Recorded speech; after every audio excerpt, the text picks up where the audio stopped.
Hi, how are you? This is Mr. Del Ferraro. I'm your child's English teacher.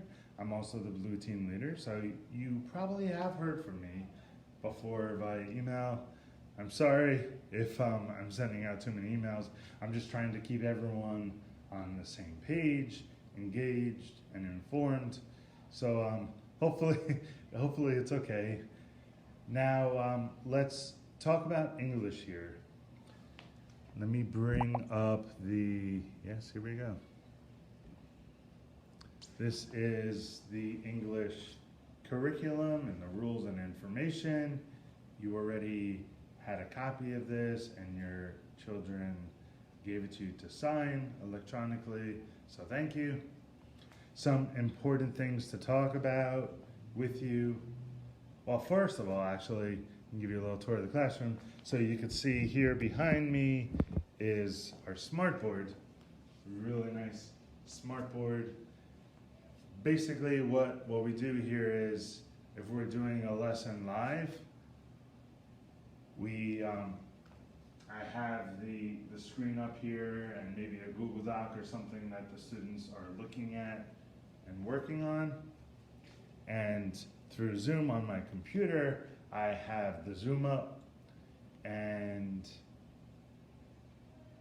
the students at home can see the screen, the same screen that everyone sees in front of them. So it's good to keep everyone on the same page to make the people at home feel like they are as close to us and in here with the live school as possible.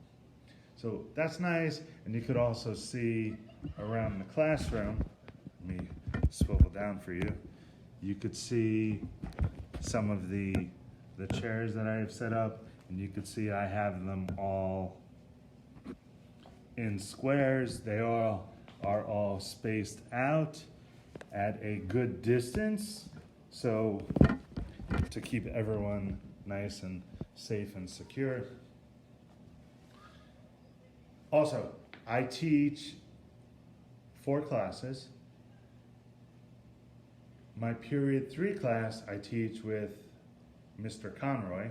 We both teach together, we grade together, we work with students together. So if you see a Mr. Conroy on Sheets and if you see him in Google Classroom talking to your children or grading things, that explains that. And the same is very true with my period 8 class. I teach with Miss Wong. I taught with Miss Wong before. I think this is our 3rd or 4th year teaching together. Same thing. We work together, we teach together, and oftentimes you might see her grading your children's work or helping them or offering tips and advice. Some of the things to briefly talk to you about English now. I want to just tell you how I'm grading this year. Grades will be done kind of a point system. So almost everything your children do in class will count for points, and they keep adding up.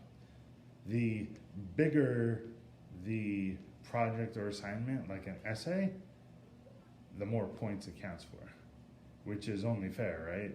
The amount of time and effort and energy someone puts into something should count for more. And what we'll do is at the end of the quarter, the computer will take a simple average.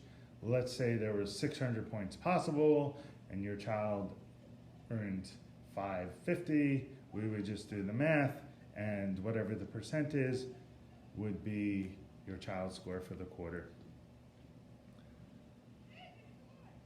Supplies, that's the 5-minute bell. Supplies are very clear. What I would say, 2 things that might help this year: a stylus. Stylus will be great for writing on documents, especially English and in math.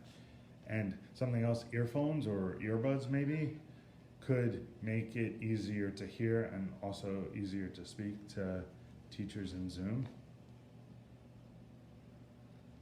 I plan to, as we start to get underway and everyone gets more comfortable, to have participation grades for the day. That's not necessarily based on who can say and answer the most, but more on how active you are, how engaged you are, how on task you are.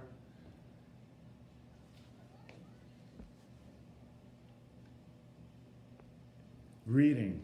Reading is so very important in middle school because middle schoolers are so impressionable and they can show incredible growth. And one of the ways to show growth is in reading levels. Just reading books at a consistent level is going to boost reading levels. It's great. It's great for children.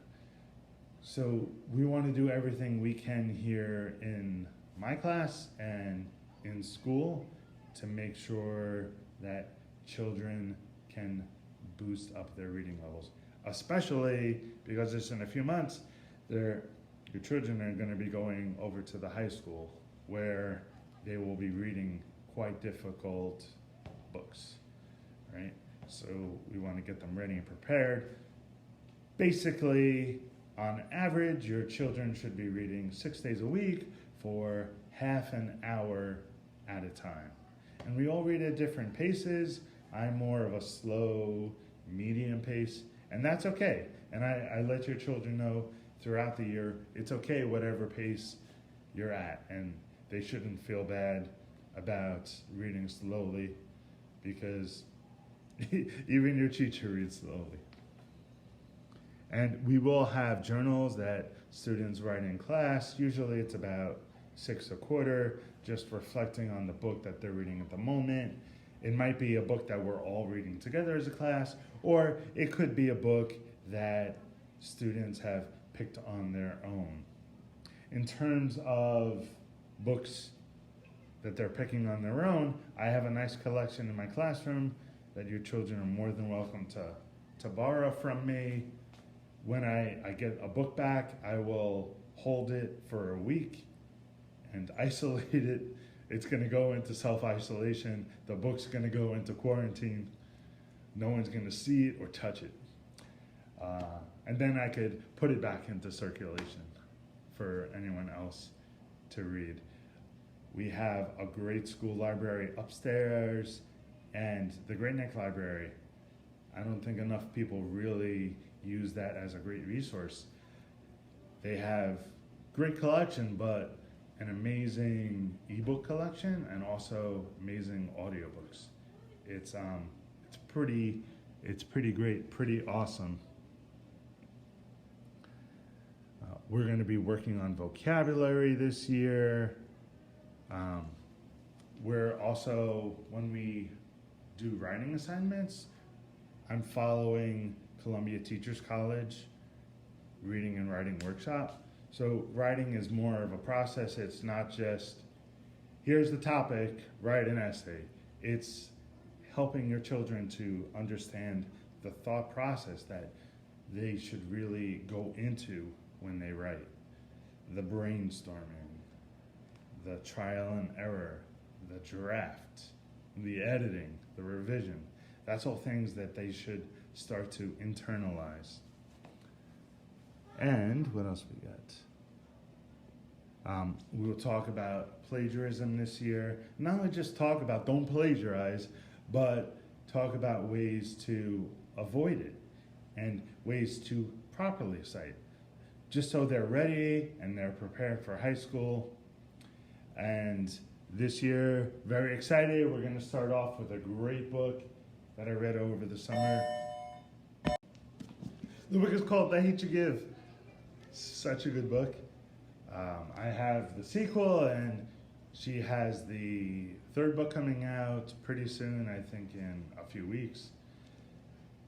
I'm excited to start off with that, and then we'll go into dystopian book clubs where your children will have a choice of different books to read. We'll do literary nonfiction, so again, your children will have a choice of different books or topics to explore. What else? poetry, and we'll end the year with contemporary classics. In the past, I've always ended with Of Mice and Men because there's so much to talk about there. It's such a great and incredible book. But might do something different this year, who knows? See how this year goes. Very unpredictable year.